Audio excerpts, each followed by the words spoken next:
with Get a Real Estate Life Coaching Program, and welcome to our Google Hangout called the 7 Strategies for Selling a House, for Selling Success. And I've got an excellent agent that is joining us tonight to give you really good information about the process itself. And, you know, this is just such a fun way to learn, non-pressure, about what's going on in your neighborhood. This agent sells, is one of the very top producing agents in Fultondale, Gardendale, and Mount Olive. She's one of the hardest working agents in all of Jefferson and Blount County, and her numbers are always at the top. In fact, she has closed over 25 listings year to date. So you talk about somebody who knows how to take a property, package it, and get results. So welcome to the program, Suzanne. Thank you, Jenny. Thanks for having me. I'm excited about tonight. I think it is so cool that somebody can actually sit on their sofa or sit at their desk and learn about selling their house, their #1 investment usually, from a laptop. And your own time. I mean, it is. It's a great way to get information, and I love it because people never have to feel pressured into doing anything, especially if you're at home and you just, you know, really want to know what's going on in the marketplace, especially, you know, what's going on in your specific neighborhood. So Susanne Traweek with Remax Advantage is going to give us some great info tonight. Absolutely. And Suzanne, I'm sorry, I didn't mean to talk over you. You have had such great success on packaging properties to get them sold for your clients this year. You know, when you're considering putting a house on the market, what's the first strategy that you recommend to a home seller? Well, one thing I tell sellers is when you hire me, you consider me, you're kind of getting a variety of a realtor, which I think is great for them. It's kind of like getting several in a package because, one, I am very analytical, so I look really closely at those comparables so that we can strategize for them. I also love staging, and I'm absolutely huge on marketing. You won't find anybody that does any more marketing than I do. Well, you're definitely very detail-oriented, and you do amazing marketing, of course. Now, if I'm a home seller and I'm in Jefferson or Blount County, what would be the first thing that you would tell me to do if I'm considering selling my house? I would tell you that I would love to come and talk with you, go through your home, and then talk about the great advantages that we have in your home, some of the things you may want to do with your home, placing it on the market, some things even not to do with your home. And then generally after that, we sit back down, we crunch numbers with, you know, and find out that kind of thing. But I'd like to sit down and tell them a lot about what I do. Okay, so what are you finding? You were talking about, you know, going through a home and really figuring out what might need to be done so a seller could get more money for their property by attracting the right buyer. What are you finding that buyers are really interested in right now? Buyers are interested in houses that are ready for them to move into. That it's the little things oftentimes that mean a lot. Either you're right or you're wrong. As a seller, there's the market is great right now, but there's no room for error. So I tell agents and sellers all the time, you know, our houses are ready, and we get that kind of reputation of that, you know, what you tell somebody is what it is. So I tell the sellers this, that we need to have the house ready. This is what's important. This is what's not. And I also tell them, Jenny, at the same time, I'm going to tell you very directly but very gingerly what you need to do to get your home on the market, and pretty much even establish a timetable for that. You know, it's kind of like us as children. You know, if we know that our mom's going to be home at 4 o'clock, we're going to get it all done by 4 o'clock with those chores. But I tell them, if I tell you 30 things to do, please don't be offended. You know, if you do 15 of them, I'm ecstatic, you know, and we've got a home in good shape. So. Well, but really what you're saying is these 30 things are going to help you get more money, and that's really what you want for your seller to have is, you know, I know that you wouldn't want them to leave $1 on the table. Absolutely not. If 15 items as opposed to 30, there's a chance that a dollar is going to be left. So, yeah, it's stuff that they really need to know. So, as far as feedback that a buyer is giving you on a lot of the houses that you've sold this year, you were saying move-in ready. And, move-in ready is, it's so, it's so objective, right? It's such an opinion of the purchaser, and I see that in listings all the time on MLS, or multiple listing service, or on internet ads where agents will write move-in ready, and it's it's so far from what most people would consider move-in. So really, what you're saying is really good condition, clean maybe, and not the wear and tear of ordinary life is what I'm probably guessing. That's exactly right. And a lot of the things are, I point out because they wouldn't point out in their own home. And I tell them, oh my goodness, don't be offended because I'm just Evil Eye Annie. I know to look for these things. But once a buyer finds one thing and then another, they begin to look for more. And I think just the psychology of it all, Jenny, is human nature. We want to rule things out, so the best will float to the top. And I want my sellers to have the #1 advantage for their house to be sold. And that's what they have when they hire me. What about days on market? What's happening in that market right now in Fultondale, Gardendale, Blount County? What are you seeing? What's the average length of time that a house is taking to sell right now?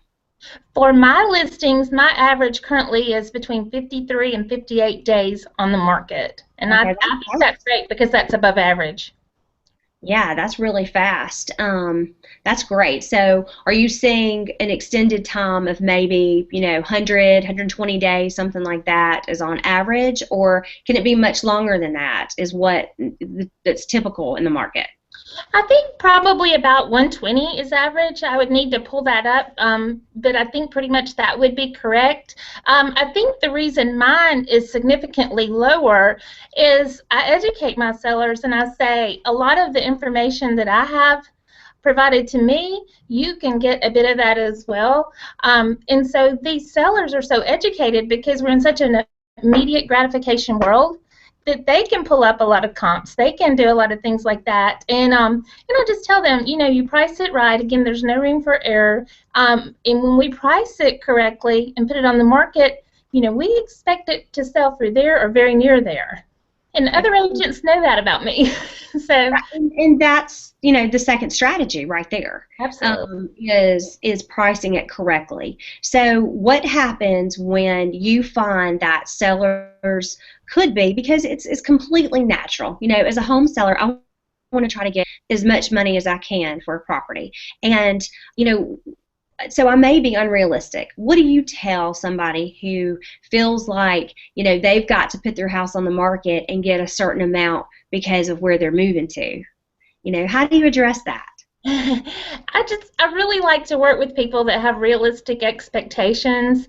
I know where we've been, where we're going, that can put a lot of emotion into a decision, but it just simply doesn't affect the property. And that is a bit of a challenge, but generally, Jenny, when I sit down with people and they know that I've seen their house and I have those comparables there of what's recently sold and what's on the market, when I show that with them and I share that with them, they can almost tell me what they think would be a fair price. So I think we eliminate a lot of that. Through really good education. Absolutely. Okay, so what are you finding? Are buyers offering full price, or what kind of percentage are we looking at as far as what a seller could expect right now that's typical? What kind of offers are coming in? Well, I believe that actually you ran my figures, and I believe what you told me was, I think, 95.8% was my list to sell ratio. And that what I tell sellers is, some are higher, some are lower, and that is the average. But again, I think that comes with the realistic expectations with sellers, because a lot of times a seller might say, hey, I don't want to I just don't want to do that price, or I want to try this price first. Well, if they're very far off, I'm going to say, well, I may be the wrong agent for you, because I know real estate. I'm very confident in myself, and I just may not be the right agent for you. And I just encourage you perhaps to talk to someone else, and they may give you different data, but I believe it, and I can back it up. And sometimes, if it's pretty near the price, I'll say, well, let's just go ahead and see how our activity goes with that. But you and I establish an agreement right now that if this house is not sold, or, we're negotiating, that at 30 days, we're going to go with what I suggested. Okay, so maybe go ahead and give a strategy for reduction, right? Absolutely. So, okay. Absolutely. And that's important for you if you're at home and you're listening to this, and we're talking about the second strategy for home selling success. Is price is so important. And Susanne has said a couple of times that this market doesn't really allow us much room for error. So hitting the market with the right price and the right packaging is going to help you tremendously. And you're going to know within 2 weeks whether you have the right price or not, because she's going to be able to get that offer in. You're going to be able to see, because the internet works amazingly quick. I mean, buyers know, and buyers are very savvy about what's going on. They know if something's overpriced. You will have a lot of showings if it's priced correctly, or maybe you're going to have like 2 or 3 and be able to get an offer. And if it's not, you're not going to have a showing, and you're not going to have an offer. So 2 weeks would probably be where Susanne would end up asking you to reduce that and have a strategy up front for that, so that you can be prepared and walk away. Because like you said, Susanne, you're in that 53 to 58 day range. So I know that you think strategy. You think ahead of the market instead of falling behind. You never want to be in a position where you're chasing that market. So we talked about condition. We've talked about price. We've talked about days on market. What would be the third strategy that a seller really needs to consider to have success in this market? They need to prepare for their appraisal. Most of the sales in our area are not cash. I always laugh when I tell a seller that, because I say, as soon as I say that, we're going to get a cash offer, and we'll just scream and shout. That's not typical. So I just prepare them really, really closely for what to expect, for those realistic expectations. And another great thing, our market is really, really good. Again, there's a difference between being right on and right off. For so long it was uncharted territory. But it's so good right now, as long as we are right. And one good thing, Jenny, about the days on market is sellers get tired, and it's stressful. And us as realtors, our job is to take that off of them, and they don't have to worry about it. And it is very stressful. It's very emotional, and I understand that. I absolutely get it. So that's a great thing, and I tell them that too. I say, it's going to wear you down. It's going to make you tired. You're going to be discouraged when your house sells shows 10 or 12 times, and you're wondering why, what's wrong with my house. And then in efforts, you actually become probably more emotionally attached, and start to defend your house. But it's just that type thing. It's just trying to really, really back my sellers. And oftentimes I say, that's why you hired me. That's why I'm representing you. So you go in a lot of times, you said, through this appraisal process, and I would imagine, because appraisals have not been our friends in the past 2 years. So like you said, back up your sellers. I imagine you go in and fight and pull up that value to help bring those appraisals up when needed. But you're right, helping them through that process and kind of letting them, see the pitfalls that could end up happening with. Right. That's absolutely true. I don't have a lot of trouble. I can think of maybe twice in the last many, many years that I've had an issue with an appraisal. Now, sometimes I'll think, and I'll tell a seller, we're going to ride the wave on this one, because it's kind of unbelievable. But I don't fret over appraisals. at least 9 times out of 10, I have absolutely no worry at all. I know that we're right on the money. I know that the Mr. Appraiser is looking at the comps just like I have, so I'm very confident in that. At the same time, what I really, really think they need to get educated in is the home inspection. Right. And I would think that that would be the fourth strategy right there, the home inspection. It is. So tell us about how to get the seller through that home inspection process. What are the things that you recommend to prepare for that?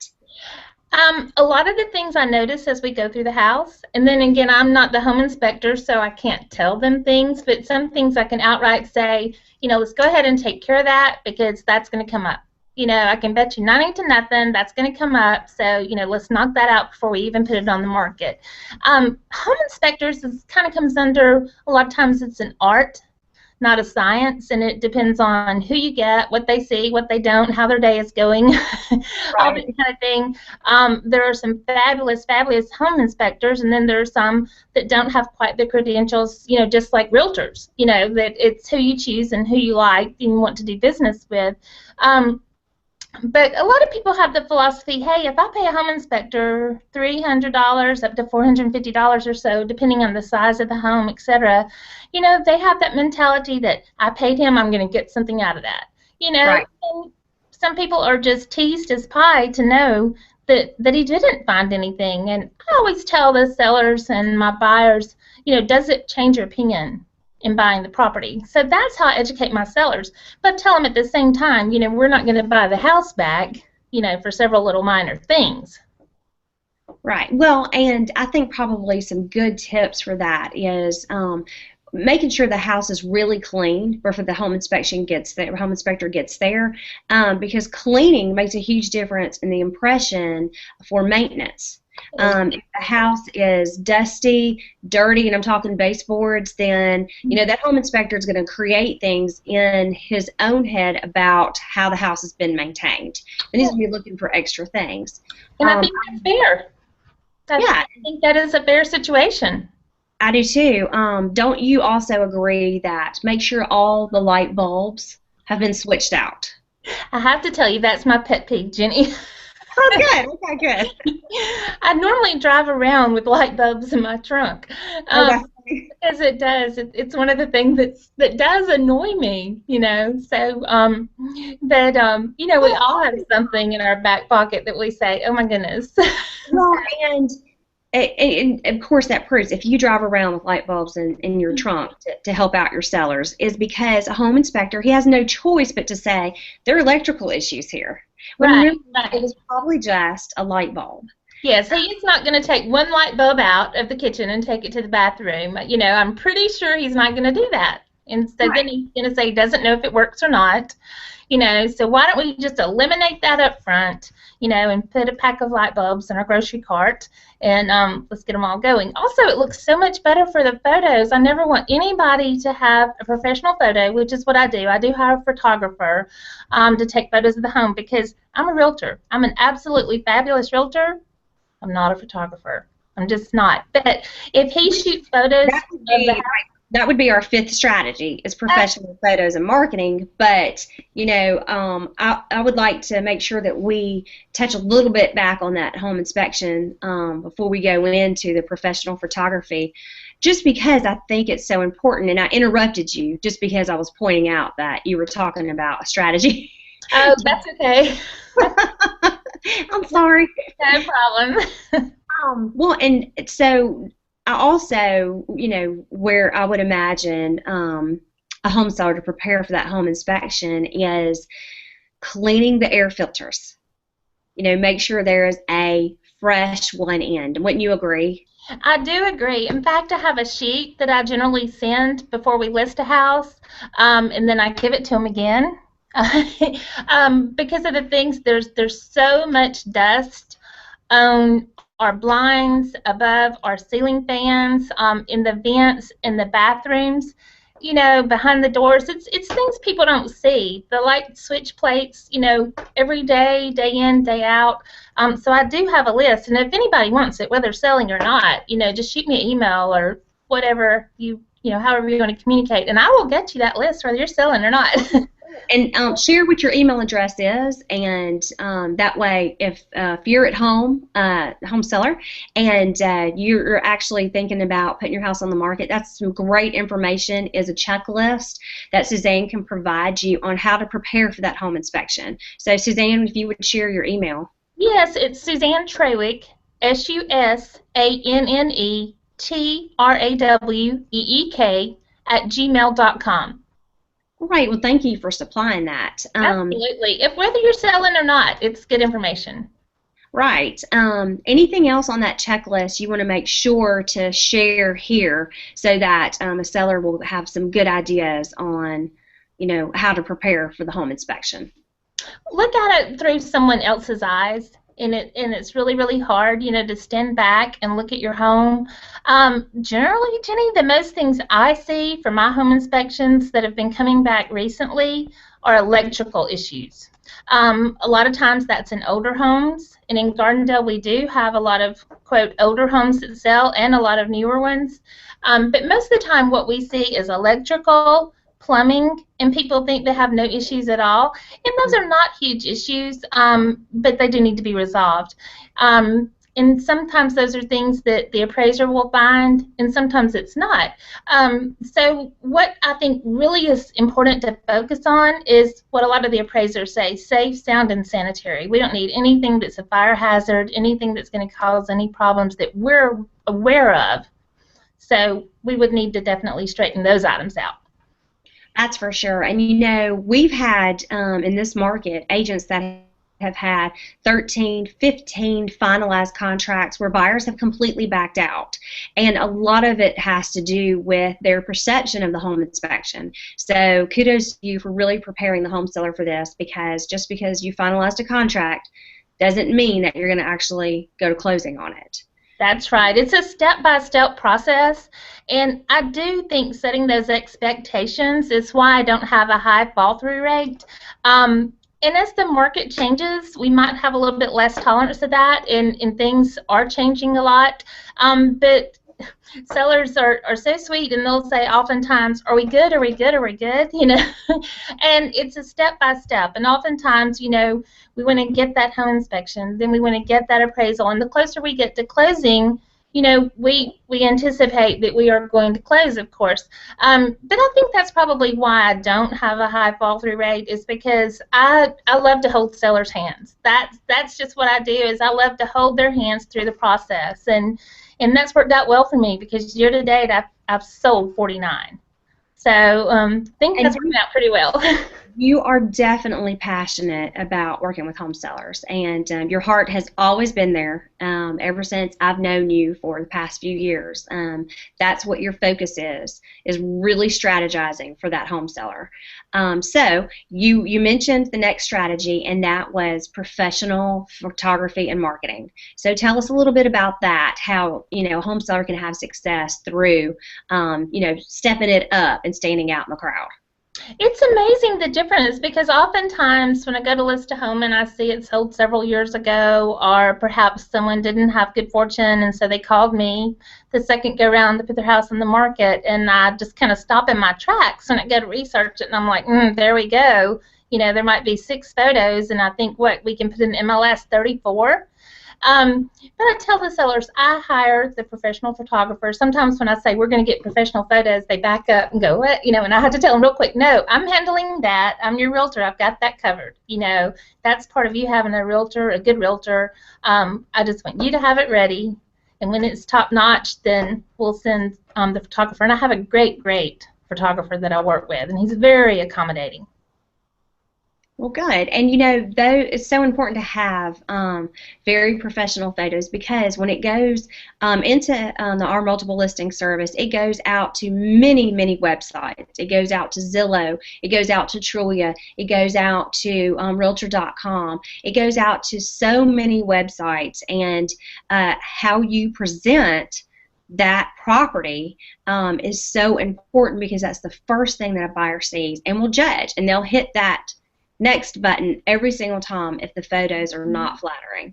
So thank you for really taking care of that. So what do you feel like is some of the costly mistakes that people end up making when they put their house on the market?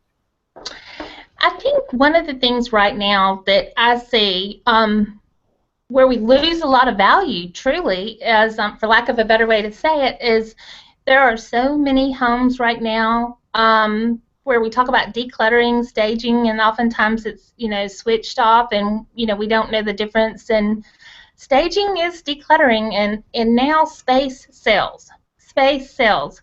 So oftentimes, and I can't even say how many times we've had people that needed to get storage buildings. They needed to go rent storage space. And how I present it to them, Jenny, is I say, just consider yourself, you're already packing up. We plan for you to move. I'm going to sell your house. I'm very confident in that. I'm confident in that when you pack up, and you put these items in a storage building.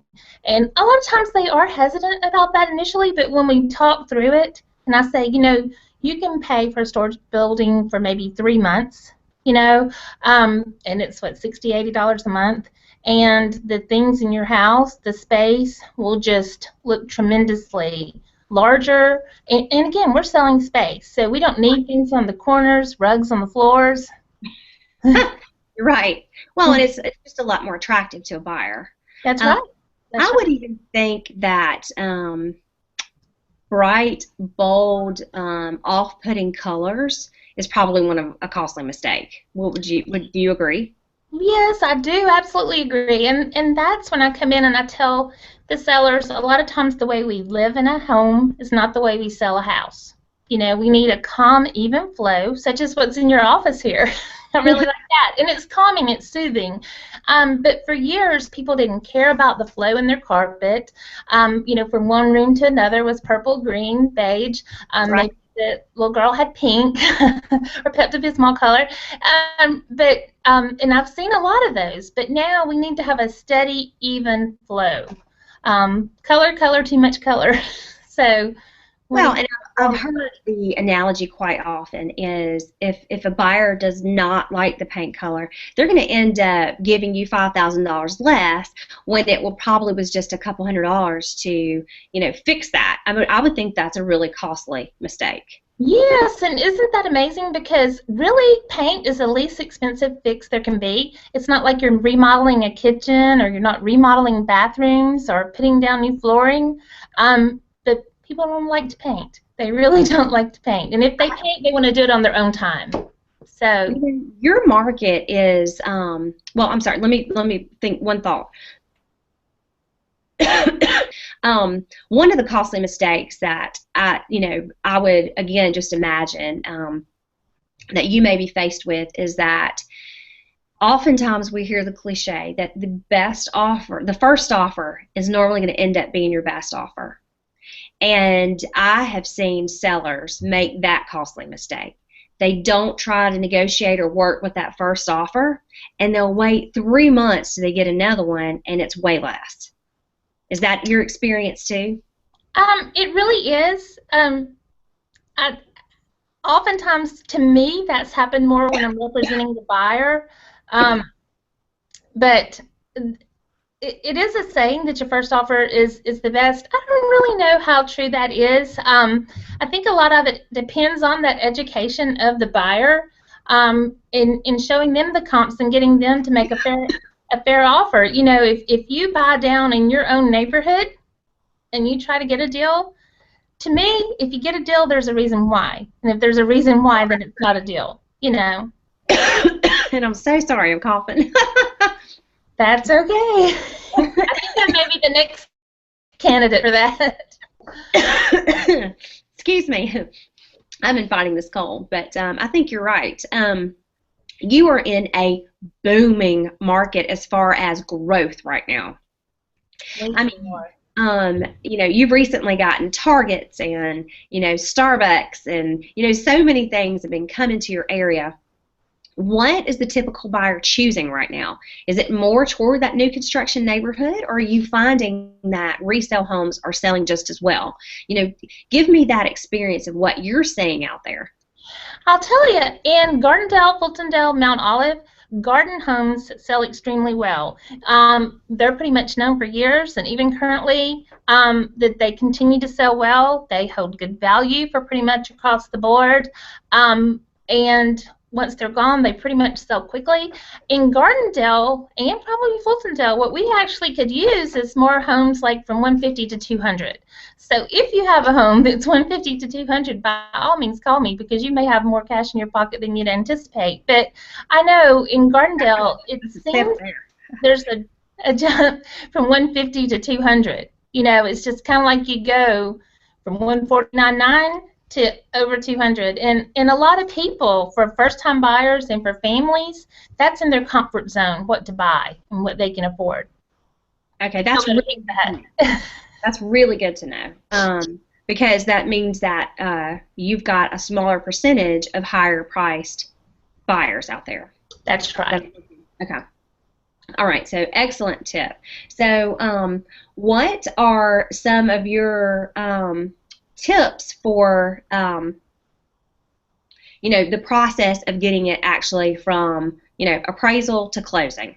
How do you prepare a seller for that contract to close period? Well, what I'll tell them is that I'm going to be in touch with them throughout the course of the transaction, and I'm systematized, though I'm a paper person, Jenny. I like to keep things on paper. I have a desk in my home, but I always tell people my office is in my car. But I tell them I'm going to be in touch with them, and I'm not going to let them down. And a lot of times, the sellers just seem to have, they're not realtors.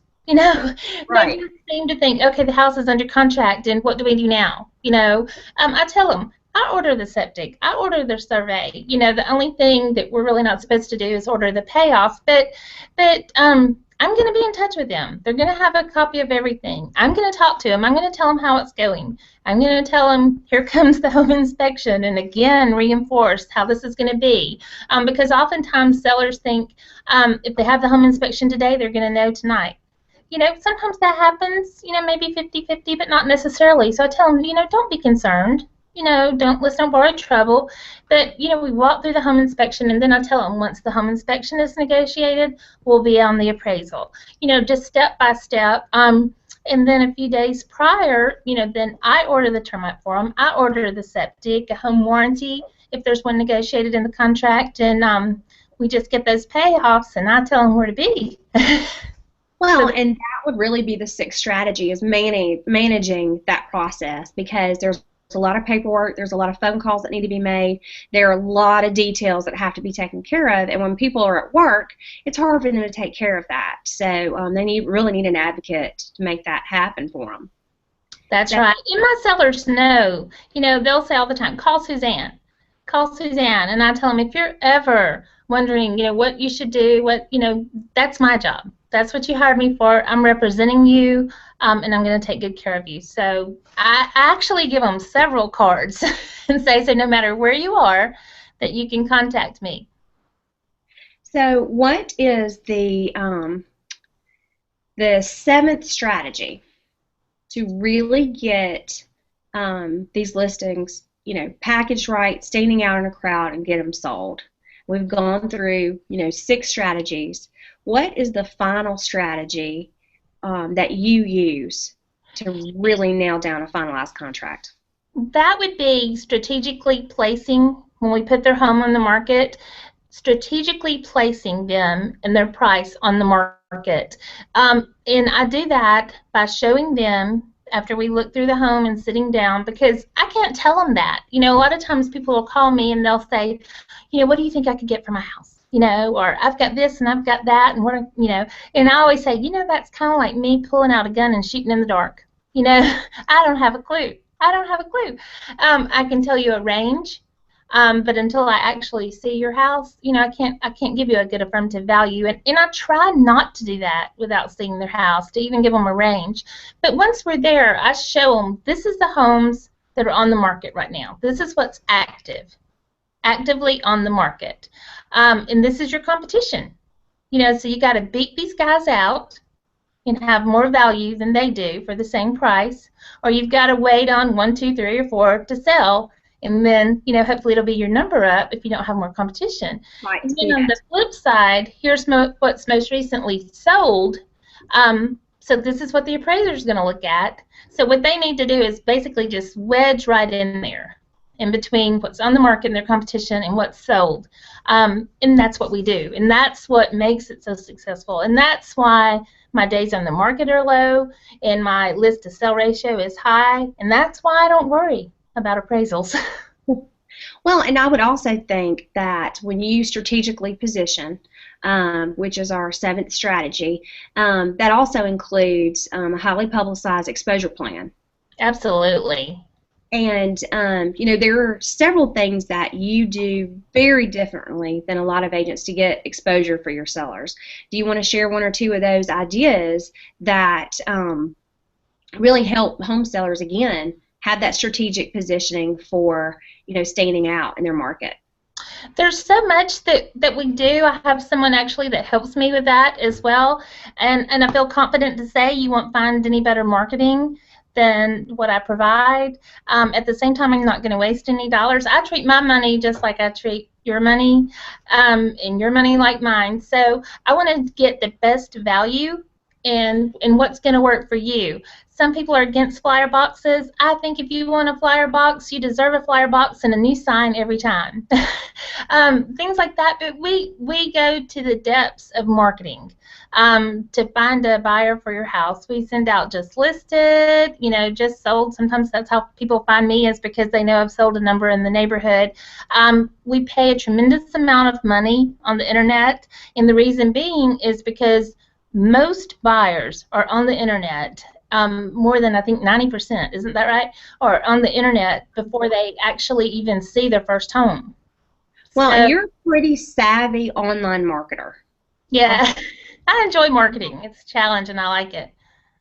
You do a great job with online marketing. You're right. 94% of all buyers start their search online.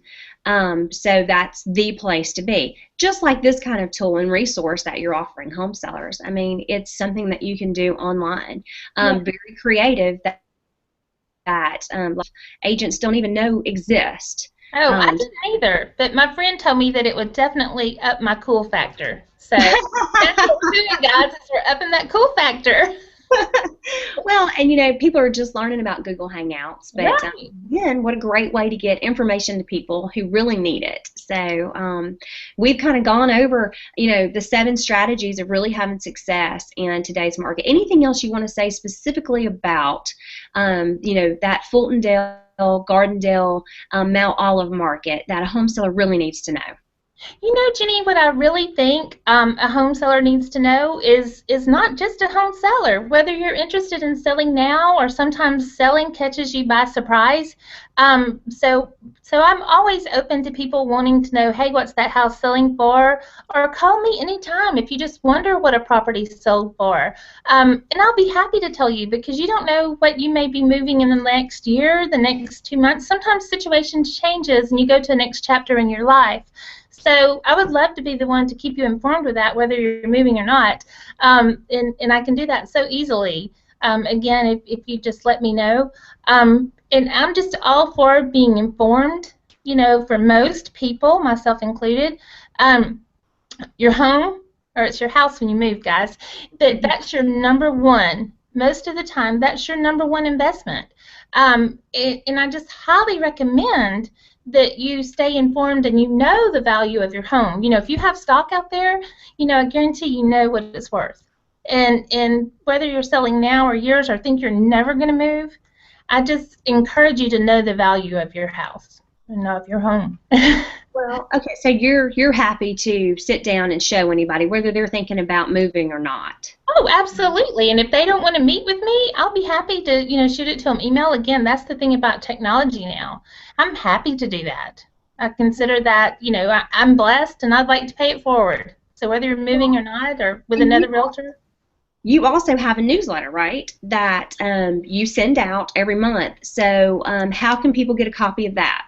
They can reach me on my Facebook page, Susanne Traweek Realtor, or again they can email me as well, and it's SuzanneTraweek@gmail.com, just like my name shows up there. Or I'll give you my phone number. It is, of course, 205-936-8636.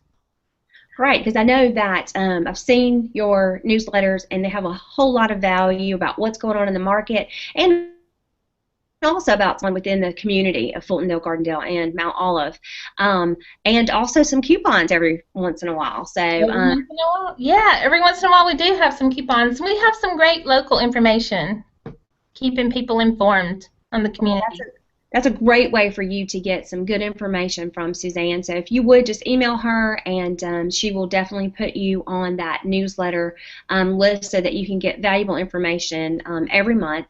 And you know, Suzanne really cares about her community. She's recently just had a coat drive where she collected over 500 coats for the Jimmy Hill mission, because she really has a heart for the homeless, and you know, she doesn't just sit around wishing somebody would do something. She's the type of person who went out and did something about it.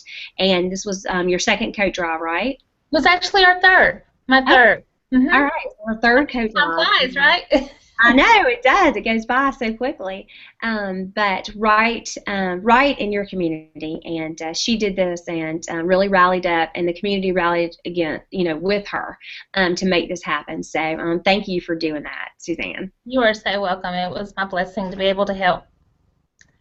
Well, thank you again for tuning in to 7 strategies to have home selling success with Suzanne Traweek, and in the Fultondale, Gardendale, and Mount Olive market that is definitely appreciating and is booming. It's a thriving market right now, and you're very lucky to you know, to live in a community that is growing. Reach out to Suzanne Traweek at Remax Advantage and find out what your property's worth today. You don't have to be in the market to sell your house. She already said that she is happy to help you. So thank you for joining us today, and Suzanne, thank you for providing really good information for us. Thank you, Jenny. It was a pleasure to be here.